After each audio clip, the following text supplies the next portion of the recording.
Welcome to another episode from the Veterinary Medicine Digest. Today, we dive deep into the silent, swift destroyer of hemostasis, hyperfibrinolysis.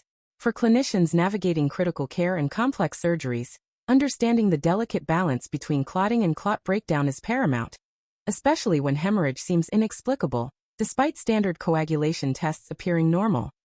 Hyperfibrinolysis, or excessive clot lysis, represents a perilous shift in this balance, potentially manifesting as severe, clinically important hemorrhage in dogs and cats. It is a condition often challenging to diagnose, and, until recently, difficult to target with specific therapy, relying on sophisticated, often referral-level technology to fully characterize. Our journey begins by examining the foundational system that governs bleeding and clotting. Hemostasis, the process that keeps blood flowing smoothly while quickly sealing off vascular injuries, relies on three interconnected events: primary hemostasis, secondary hemostasis, and fibrinolysis. Primary hemostasis is the initial rapid response, triggered by vascular injury, involving platelets interacting with the endothelial surface to form a preliminary platelet plug. The integrity of the vessel lining itself is critical here, preventing inappropriate activation of this stage. Secondary hemostasis follows, activating a complex cascade of coagulation factors that culminates in the generation of thrombin. Thrombin plays a central role, cleaving soluble fibrinogen to create an insoluble, cross-linked fibrin network that acts as the stabilizing mesh around the initial platelet plug. But a stable clot cannot be permanent. Otherwise, vessels would become permanently blocked, leading to widespread thrombosis. This brings us to the third crucial stage: fibrinolysis, the structured process designed to degrade the fibrin clot and ensure vascular patency is preserved as healing occurs. Fibrinolysis is not a delayed response. Rather, it is activated concurrently with coagulation, ready to restrict clot formation solely to the injured area and dismantle it once its purpose is fulfilled. The core operative of fibrinolysis is plasmin, the primary fibrinolytic protease. Plasmin starts as an inactive molecule called plasminogen, which circulates in the blood. Conversion of plasminogen to active plasmin is catalyzed by two main activators: tissue plasminogen activator, often referred to as TPA, and urokinase plasminogen activator, or UPA. TPA is released from vascular endothelial cells following direct injury or stimulation. Once released, TPA binds to plasminogen, and the resulting TPA/plasmin complex binds to lysine residues on the fibrin surface. Plasmin then cleaves the fibrin, which results in the exposure of even more terminal lysine residues, creating a powerful positive feedback loop that accelerates fibrinolysis right where it is needed. The breakdown products of fibrin are known as fibrin degradation products, or FDPS, which include the commonly measured D-dimers. However, the power of plasmin must be tightly controlled to prevent the premature or excessive destruction of a stabilizing clot, a scenario we define as hyperfibrinolysis. Nature has designed several inhibitory mechanisms to keep this system in check, and defects in these mechanisms can precipitate hyperfibrinolysis. The three main inhibitors of fibrinolysis are plasminogen activator inhibitor 1, or PAI1, alpha-2 antiplasmin, and thrombin-activatable fibrinolysis inhibitor, known as TAFI. PAI1 is considered the most significant inhibitor, acting directly on TPA and UPA to restrict their activity. Alpha-2 antiplasmin neutralizes active plasmin by forming a complex with it, and it also contributes to clot stabilization by helping cross-link fibrin and factor 13A. TAFI is particularly interesting because it serves as a critical link between the coagulation and fibrinolytic cascades. TAFI is activated by thrombin, the coagulation product, in a reaction catalyzed by thrombomodulin. Once active, TAFI potently downregulates fibrinolysis by removing those carboxyl terminal lysine groups from the fibrin strands, thereby preventing TPA and plasminogen from binding to the clot, effectively slowing the dissolution process. When TAFI production is insufficient, premature clot lysis can occur. Disruption of this finely tuned system leads to dysregulation, manifesting either as hypofibrinolysis, leading to thrombosis, or critically for our discussion today, hyperfibrinolysis, leading to hemorrhage. Hyperfibrinolysis results in premature clot lysis and hemorrhage, and if severe or persistent, it can even lead to a widespread consumptive coagulopathy. To better understand the underlying issues, hyperfibrinolysis is broadly classified as either primary or secondary. Primary hyperfibrinolysis arises from quantitative or qualitative abnormalities within the regulatory proteins themselves, resulting in plasmin generation without concurrent thrombin generation. This means that the breakdown process is occurring independently of the actual clotting process, often resulting in lysis of preformed fibrin and fibrinogen throughout the circulation. Secondary hyperfibrinolysis, conversely, describes the hyperactivity of an otherwise normal fibrinolytic pathway, typically provoked by abnormal coagulation, often due to widespread consumption of coagulation factors, such as is seen in disseminated intravascular coagulation, often referred to as DIC. Secondary fibrinolysis is a reactive state, a consequence of persistent thrombin generation that triggers the enhanced production of TPA to resolve the widespread clotting, inadvertently leading to an intensified breakdown process that consumes circulating fibrinogen and increases the tendency to bleed. The key biochemical difference is that secondary fibrinolysis typically generates both FDPS and D-dimers from cross-linked fibrin, whereas primary fibrinolysis, involving the direct lysis of fibrinogen, often results in elevated FDPS but normal D-dimer concentrations. This brings us to the crucial question of diagnosis. For years, investigation of the fibrinolytic system relied on measuring individual components, which were often costly, unvalidated for veterinary species, and not readily available outside of specialized referral settings. While elevated FDP and D-dimer concentrations indicate increased fibrinolytic activity, they often lack the necessary specificity to guide acute treatment, as they are also elevated during normal postoperative healing or other pathological processes like disseminated intravascular coagulation or thromboembolic disease. In fact, administering antifibrinolytic drugs solely based on high FDPS or D-dimers in a patient with a prothrombotic condition like DIC could potentially cause great harm. The landscape of diagnosing hyperfibrinolysis has been fundamentally changed by the advent of viscoelastic techniques, primarily thromboelastography, known as TEG, and rotational thromboelastometry, or ROTEM. These are considered superior tools because they provide a global assessment of the entire coagulation system, allowing clinicians to observe clot formation, strength, and dissolution as a dynamic, real-time process in whole blood. Let us take a moment to understand how these technologies work. A sample of citrate whole blood is placed in a cup and warmed, and a pin connected to a transducer is suspended within the blood. In a TEG system, the cup moves around the stationary pin. In an ROTEM system, the cup is immobile and the pin oscillates. As coagulation occurs, fibrin strands form between the cup and the pin. The resulting movement creates torsion, which is converted into electrical signals that produce a graphical tracing detailing the strength of the clot over time. As fibrinolysis begins and the clot starts to break down, the torsional forces diminish, and this reduction is captured graphically. Several parameters are measured in these tests that give integrated information about the coagulation process. The reaction time, designated as R, measures the time from the start of the test until the initial formation of fibrin, specifically when the clot reaches an amplitude of 2 mm. This relies heavily on the coagulation cascades. The clot formation time, designated as K, measures the time it takes from the end of the R period until the clot reaches a set strength, typically 20 mm. K is dependent on both coagulation factors and fibrinogen levels. The angle, often called the alpha angle, indicates the rapidity of the clot formation kinetics and fibrin cross-linking, measured as the tangent of the curve as K is reached. The maximum amplitude, or MA, represents the overall maximal clot strength, relying heavily on platelet function and fibrinogen levels. Crucially for our topic, fibrinolysis is assessed by measuring the percentage of clot lysis that occurs after the maximum amplitude is achieved. For TEG, this is typically measured 30 minutes after MA is reached, known as LY30, and sometimes at 60 minutes, LY60. An increased LY30 value indicates the presence of a hyperfibrinolytic state. For our ROTEM, fibrinolysis is reported as the maximum lysis, or ML, within 60 minutes of measurement. Viscoelastic testing is now the cornerstone for diagnosing hyperfibrinolysis, with high LY30 or ML percentages, often exceeding 10% or more depending on the reference used, indicating a significant and pathological breakdown of the clot. Newer technologies, such as the point-of-care viscoelastic systems like the TEG6S or viscoelastic coagulation monitor systems, are becoming increasingly available, moving this critical diagnostic capacity closer to the cage side.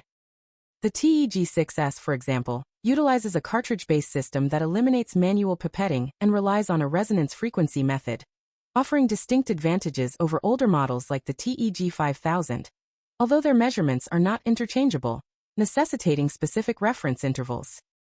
In fact, one study established the reference intervals for the TEG6S, using 40 healthy adult dogs for various parameters, recognizing the need for breed-specific standards, as breeds like Greyhounds and Cavalier King Charles Spaniels were often excluded from such reference interval studies, due to known coagulation anomalies. Despite the utility of TEG and ROTEM, native assays sometimes lack the sensitivity to detect mild to moderate increases in fibrinolysis. To overcome this limitation, specialized techniques such as the TPA-modified TEG assay, which uses recombinant tissue plasminogen activator to induce hyperfibrinolysis, can accurately reflect the endogenous fibrinolytic potential of whole blood, making it easier to detect fibrinolytic dysfunction that might otherwise be missed. One clinical trial utilized this stress TEG method, alongside standard rapid TEG, to assess treatment response in dogs with hemorrhagic shock, confirming that the stress TEG was indeed more sensitive in detecting the underlying hyperfibrinolysis.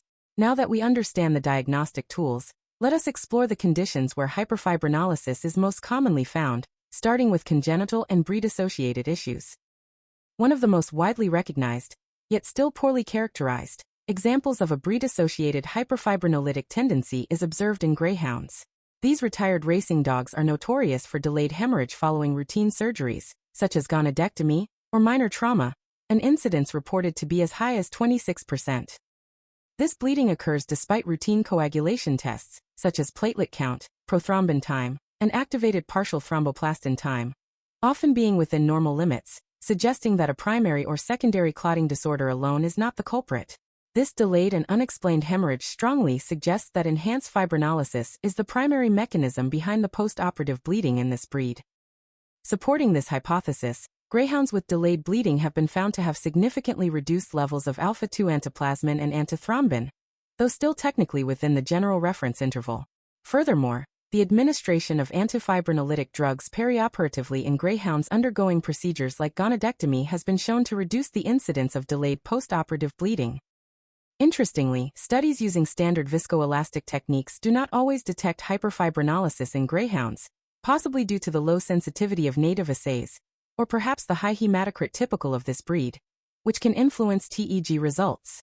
However, one study comparing healthy greyhound blood donors to non-greyhound dogs using a viscoelastic coagulometer did show increased fibrinolysis in the greyhounds.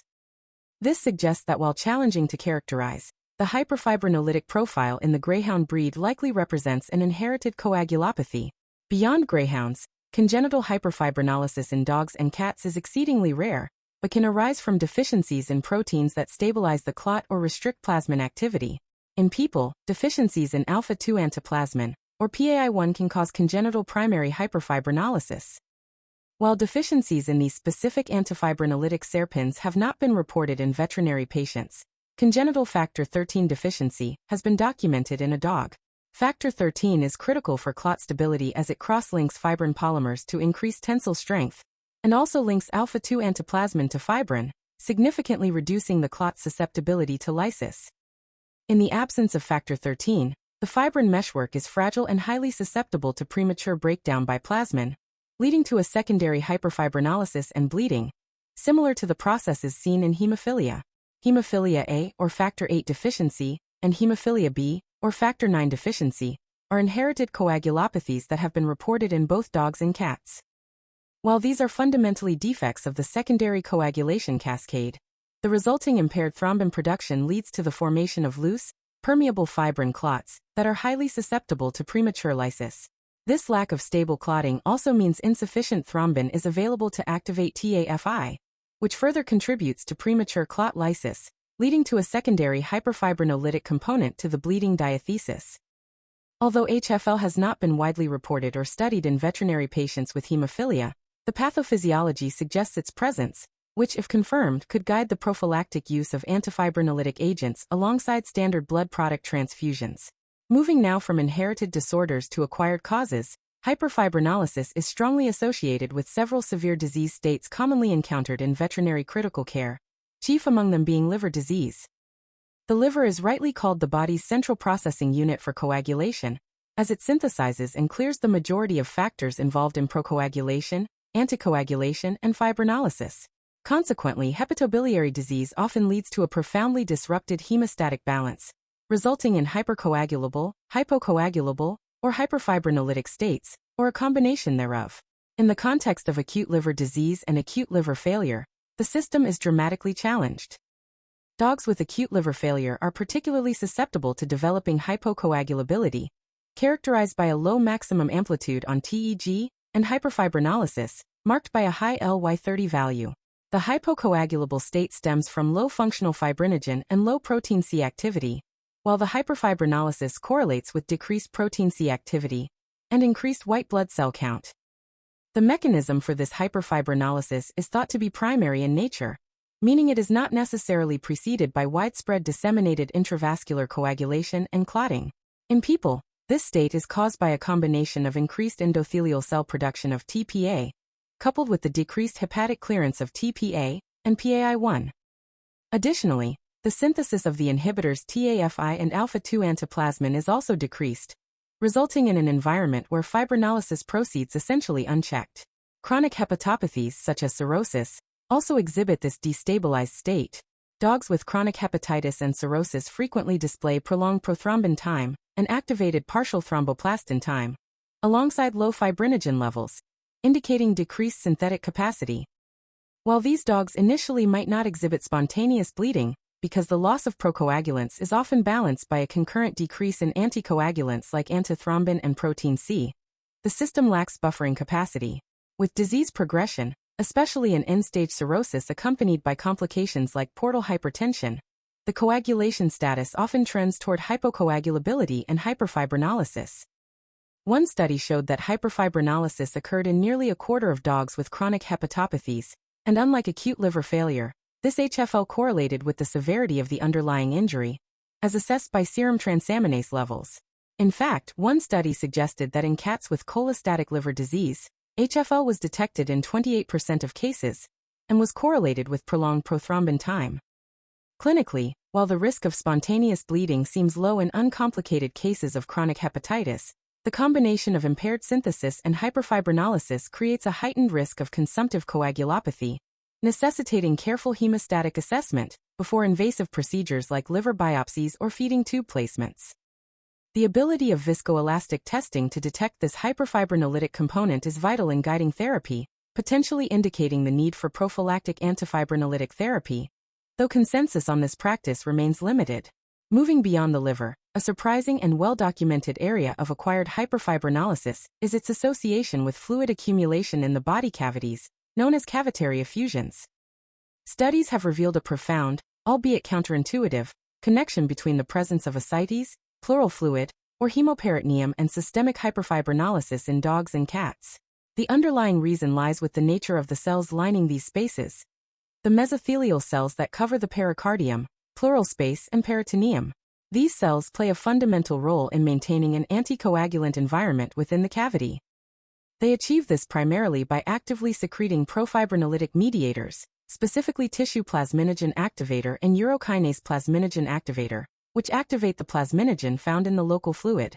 This mechanism ensures that if bleeding occurs into a cavity, the blood rapidly defibrinates and does not clot, allowing the organs to slide smoothly over each other. Consequently, all types of effusions, regardless of their underlying cause, be it transudate, exudate, or hemorrhagic, demonstrate intrinsic fibrinolytic activity. The clinical problem arises when large volumes of this highly fibrinolytic fluid are systemically reabsorbed. The body cavities are in continuous exchange with the systemic circulation.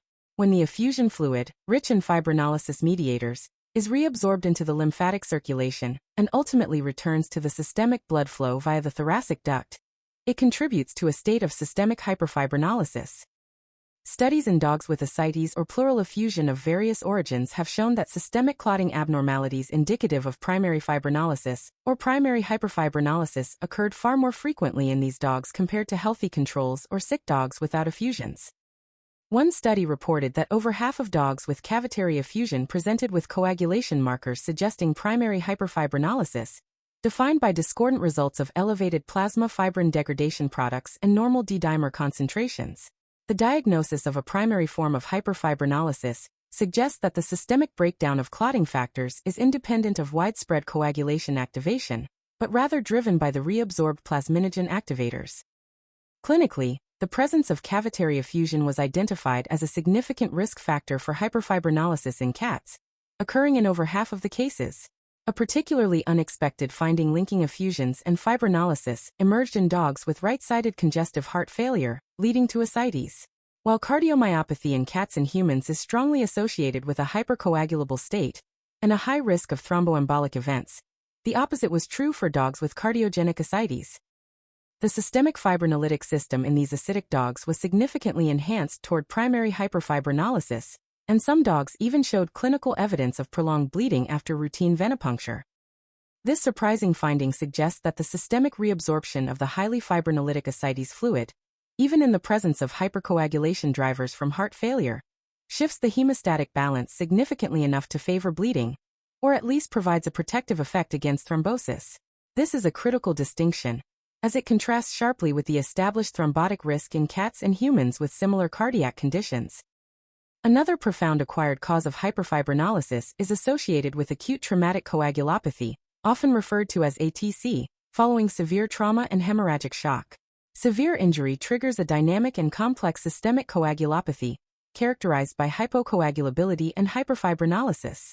The development of ATC is strongly correlated with the severity of trauma, the degree of hypoperfusion, and hyperlactatemia.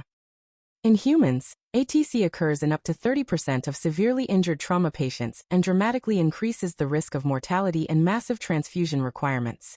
In dogs, ATC has also been documented, with some prospective studies finding it in roughly 15% of severely injured patients.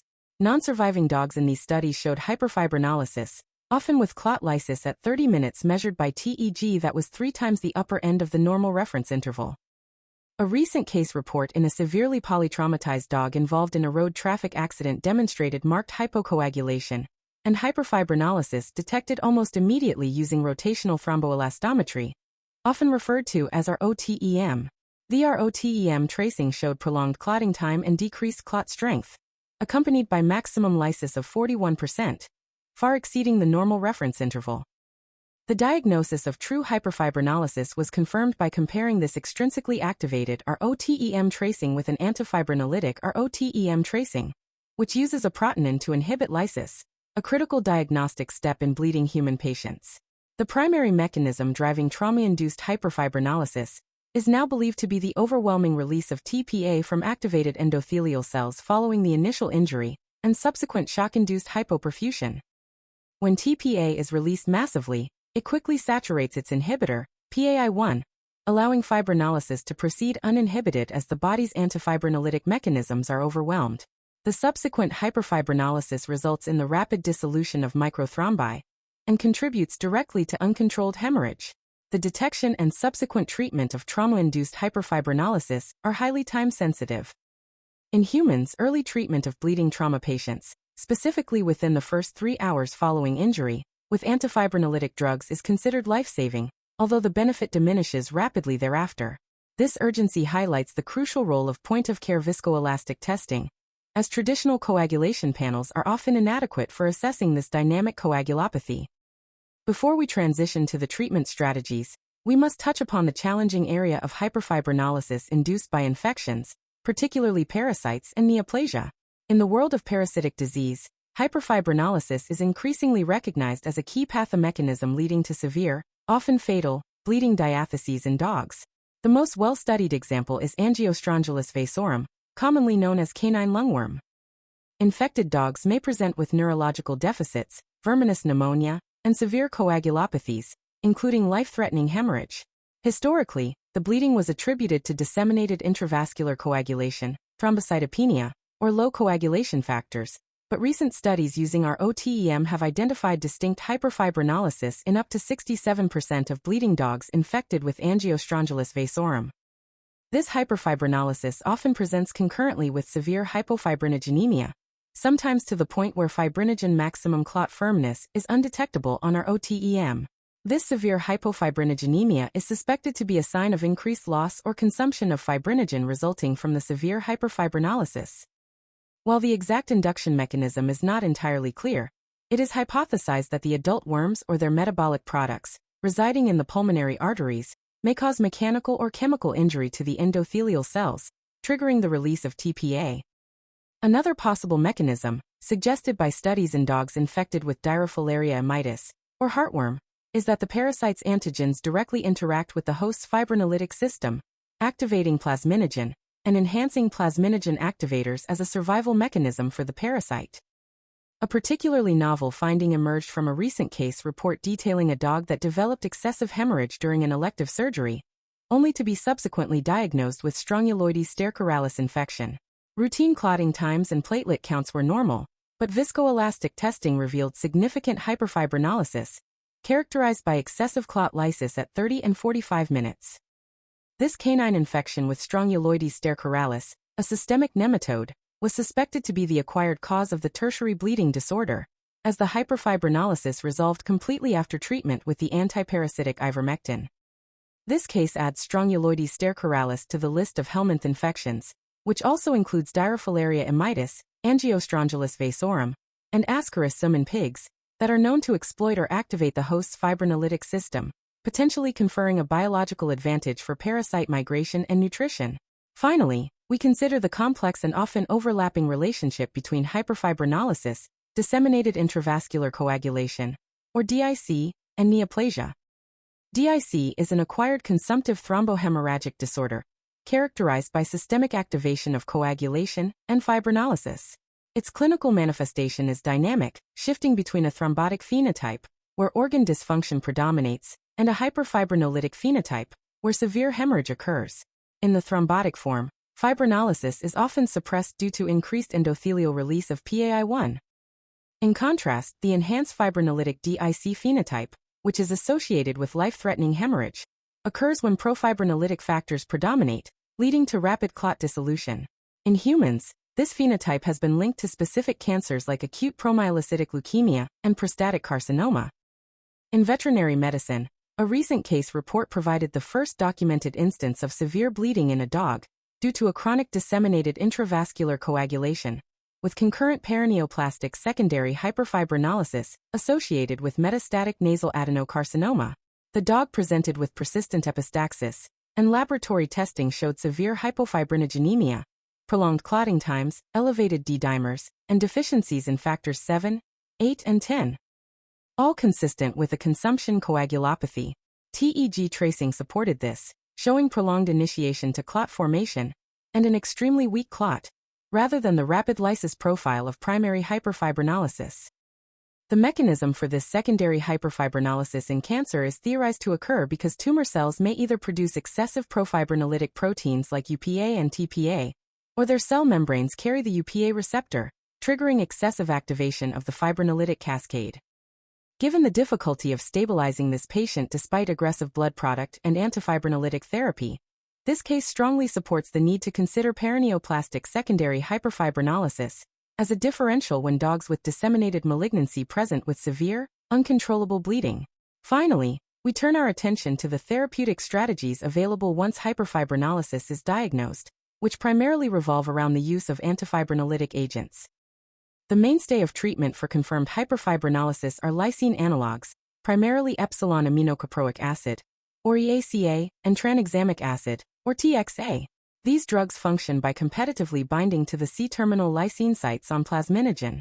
By occupying these sites, they prevent plasminogen from binding to the fibrin meshwork, thereby inhibiting the conversion of plasminogen to plasmin, and restricting the breakdown of the fibrin clot. Tranexamic acid is significantly more potent than epsilon aminocaproic acid, up to 10 times more potent, and offers a more sustained antifibrinolytic activity. In veterinary medicine, the use of antifibrinolytics is increasingly guided by viscoelastic testing, especially in acquired conditions. For dogs with Angiostrongylus vasorum infection and confirmed hyperfibrinolysis and hypofibrinogenemia, a combination therapy of tranexamic acid and fresh frozen plasma transfusions has been shown to be effective. The plasma addresses the severe hypofibrinogenemia resulting from consumption, often requiring large volumes to normalize functional fibrinogen levels, while tranexamic acid directly suppresses the excessive lysis. Dosing for tranexamic acid in these cases is often based empirically on human data, but clinical experience suggests that initial doses of 10 to 20 milligrams per kilogram administered intravenously, repeated every 6 to 8 hours, are effective in decreasing or normalizing hyperfibrinolysis, although severe cases may require higher cumulative doses. Similarly, in the greyhounds prone to delayed bleeding, prophylactic use of epsilon aminocaproic acid has been shown to successfully prevent postoperative hemorrhage. The efficacy of tranexamic acid is particularly scrutinized in the context of trauma and hemorrhagic shock, due to the critical role of TXA in human trauma protocols.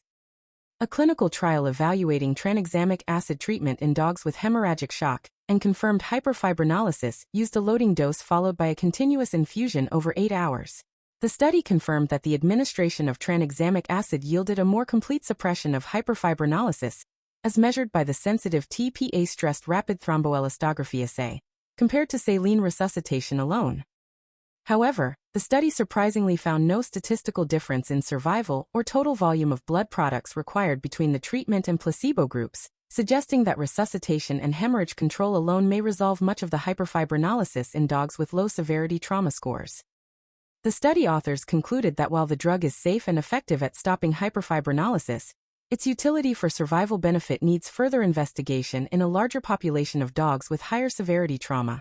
It is imperative that antifibrinolytic therapy, regardless of the agent used, is guided by a clear diagnosis of hyperfibrinolysis, usually confirmed by viscoelastic testing.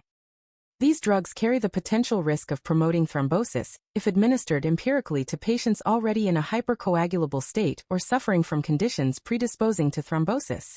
Furthermore, caution must be exercised in patients with renal hemorrhage, as clot formation within the kidney or ureters could lead to obstruction, and dosing adjustment is necessary in patients with renal impairment, as these drugs are primarily excreted by the kidneys.